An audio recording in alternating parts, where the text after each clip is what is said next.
Everyone knows him as Mr. Nasty, the man who could end your dreams with one look and a sigh that echoed louder than your highest note. That was absolutely dreadful.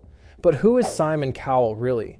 A self-made millionaire worth 385 million pounds, but also the man who went bankrupt at 29, lost his Porsche to debt collectors, and moved back in with his parents. He made stars, broke others, turned Saturday night TV into a battlefield of dreams, drama, and humiliation. And on that note... He didn't just change the format. He was the format. A visionary to some, a villain to others. Has he changed? Or just learned to smile while pulling the same strings? This is the story of Simon Cowell. Brilliant, ruthless, and maybe inevitable. Before the V-necks, before the viral insults, Simon Cowell was just another bored rich kid with a chip on his shoulder and no interest in following rules he didn't write. Born in 1959 in Lambeth, raised in Elstree. His dad was in music, his mom was in ballet, but Simon was in detention. Frequently. School didn't stick. He dropped out of Dover College, scraped a sociology certificate together, and spent his 20s job hopping, quitting, getting fired, whatever felt dramatic that day. Then came the golden ticket. His dad made a call, and in 1980, Simon landed in the mailroom at EMI Music. A dead end? Maybe. But Cowell watched, listened, absorbed, then ditched the ladder and built his own. He launched his own labels, signed small acts, and in 1986 struck gold with Sunita's So Macho, a synth-pop fever dream that somehow worked.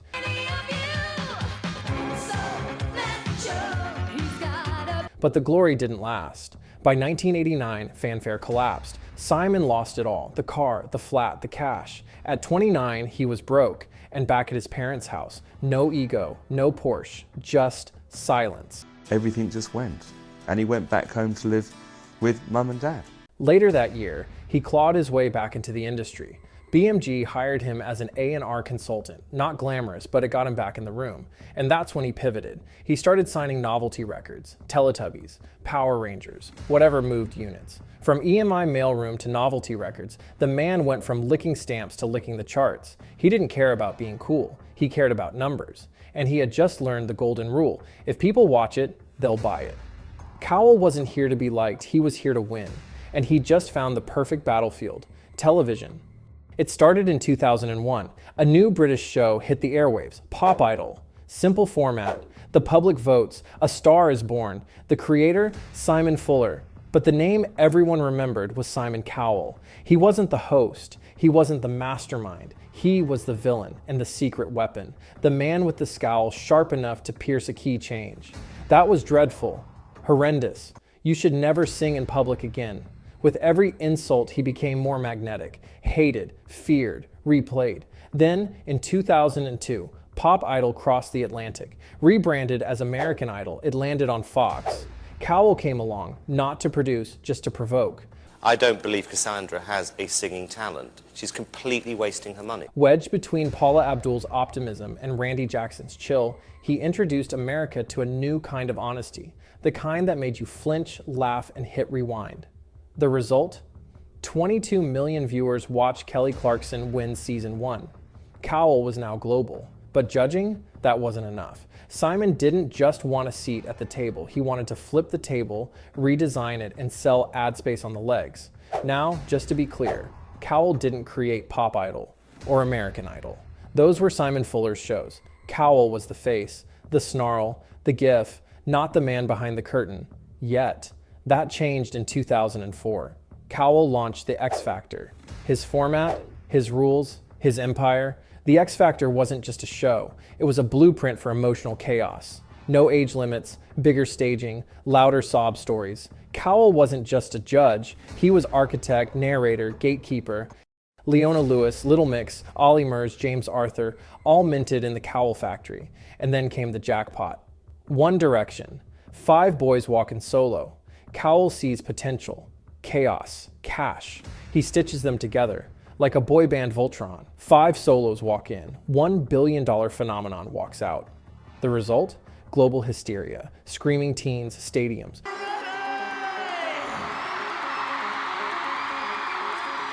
Merch sales that could power a small nation. But Cowell wasn't finished. In 2007, he launched Britain's Got Talent, another hit, another machine. In 2009, a Scottish woman shuffled onto the stage. Susan Boyle. The crowd smirked, then she opened her mouth, and the internet lost its mind.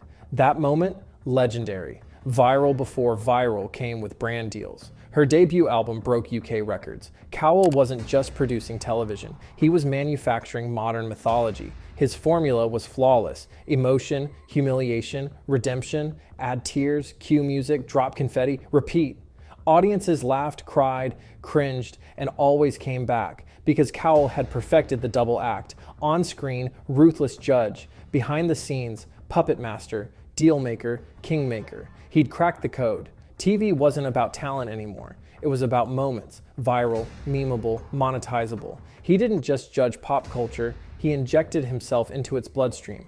And yes, he was rewarded for it. A star on the Hollywood Walk of Fame, a BAFTA in 2010, twice in Time magazine's list of the 100 most influential people in the world. A judge, a showman, a brand, and maybe the last man who made Saturday night TV feel like an event. At his peak, Simon Cowell was untouchable. Hit shows, hit records, hit formulas. Saturday night wasn't just his domain, it was his brand, and no one dared challenge the crown. But behind the scenes, the cracks had already started to show. In 2004, Simon Fuller, the man behind Pop Idol and the architect of Cowell's early success, accused him of copying the format for the X Factor. It never went to court. No public trial, just a quiet settlement and a slightly louder rumor. Had Cowell built something new, or just stolen it with better lighting and tighter jeans? The truth? Fuller created the blueprint. Cowell turned it into a franchise, a funnel, a factory. He didn't just play the game, he merchandised it. Still, something was shifting. What once felt sharp now felt scripted. What once shocked now sagged. The smirk, the silence, the insult. It stopped being iconic and started being inevitable. Contestants didn't just lose, they imploded. In high definition. And the shows? Predictable. Tragic backstory? Check. Shaky audition? Check. Cut to crying mom, key change, standing ovation? Check. Even the meltdowns felt manufactured. It was no longer reality television. It was pre-scheduled catharsis with ad breaks. Audiences noticed. You did too. One year it was appointment viewing. The next it was background hum between apps. In the UK, the Christmas #1 isn't just a chart spot. It's a national ceremony. From 2005 to 2008, the X Factor dominated it. Every year. Like clockwork, one winner, one ballad, one inevitable #1. But in 2009, the audience fought back. A Facebook campaign went viral, not to vote for something better, but to vote for something louder. Killing in the Name by Rage Against the Machine, a song with screaming, swearing, and zero Cowell approval. It worked. The winner came in second. The system cracked, not just a protest, a punchline. No more prefab ballads. Here's some actual rage. Cowell smiled through it. Still judged, still nodded politely. But something had changed. He wasn't the puppet master anymore. The strings were fraying, and as viewers backed away, the people who'd been on stage began to speak. Former contestants, not all bitter, but many bruised. Katie Waisill, Jedward, Chico, each with a different story, but always the same ending. You were disposable. The minute the ratings dropped, so did you. In 2019, it got louder. Gabrielle Union, judge on America's Got Talent, was fired after one season. Controversy following Gabrielle Union's departure from America's Got Talent. She described a toxic culture, racist jokes, ignored complaints, and Cowell allegedly chain-smoking indoors like the rules didn't apply to headliners. NBC launched an investigation. Cowell? Silence. The one thing he'd never judged before. Behind the scenes, the machine kept stalling. His label, Psycho Music, shut down quietly in 2020. The once infallible pipeline from TV stage to radio hit, gone. By 2018, the X Factor UK was barely standing. From 12 million viewers to barely 3. In 2021, ITV pulled the plug. No grand finale, no farewell montage, just closed. Like a theme park no one visited anymore. Cowell didn't crash. He didn't burn, he ghosted. From Kingmaker to Footnote, somewhere between a rerun and a shrug, then the moment no one expected. In 2024, Liam Payne, former X Factor contestant and member of One Direction, passed away. Not just a pop star, a symbol, of pressure, of fragility, of what the machine could take from you even years after the camera stopped rolling. Former contestants spoke out, not to blame, but to mourn. They questioned the silence, the system, the cost, and yes, they questioned Cowell's role in building it. One voice said, if Liam had never auditioned, he might still be alive. It wasn't outrage, it was a wound, the kind that doesn't trend, but stays. For years, Cowell made stars overnight. Now, people wondered what happened the day after. Even Britain's Got Talent began to rust. New seasons aired, winners were crowned, and yet no one seemed to care. Cowell still appeared, thinner, quieter, smiling more. But the fire? Gone.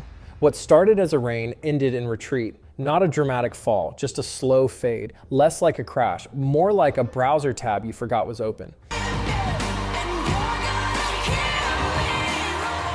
And the machine, still running, still shiny, but under the surface, leaking smoke.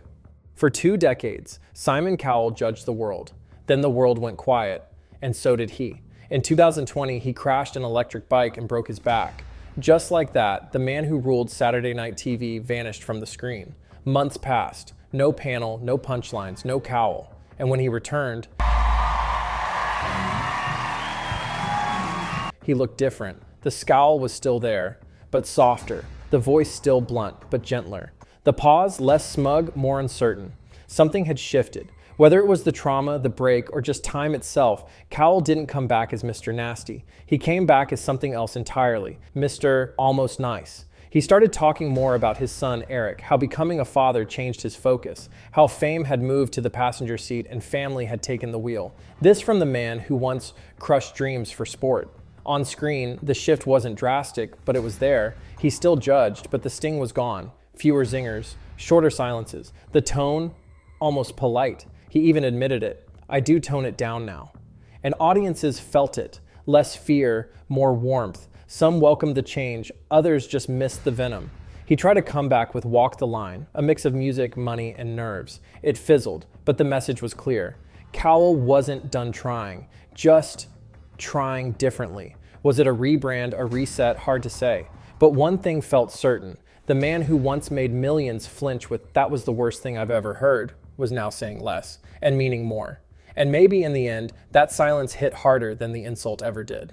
So what do you call a man who turned insults into primetime entertainment? A genius, a bully, a cultural architect? Maybe all three. Simon Cowell didn't just shape a genre, he became one. Golden buzzers, emotional montages, jury fights, overnight fame, public tears, marketable trauma. That wasn't a format, that was a Cowell original. He didn't just discover talent, he industrialized it. One audition, one sob story, one viral moment, rinse and repeat. For nearly 2 decades, it worked. His blueprint is everywhere, not just in Idol or X Factor, but in how we tell stories, how we build drama, how we crop pain into a 30-second clip. The voice softened his style. Same stakes, same structure, but with spinning chairs and kinder smiles. Cowell wrote the rules. Everyone else just glittered them. He made it okay to be brutally honest and risky to be vulnerable. He launched global franchises, Idol, X Factor, Got Talent, sold to over 70 countries, watched by hundreds of millions. And the stars? Leona Lewis, One Direction, Little Mix, Susan Boyle. Some soared, some vanished, but all carried the same tag, made for TV, built for charts, packaged for consumption, best before date not included. Even his insults became part of the culture. That was absolutely dreadful.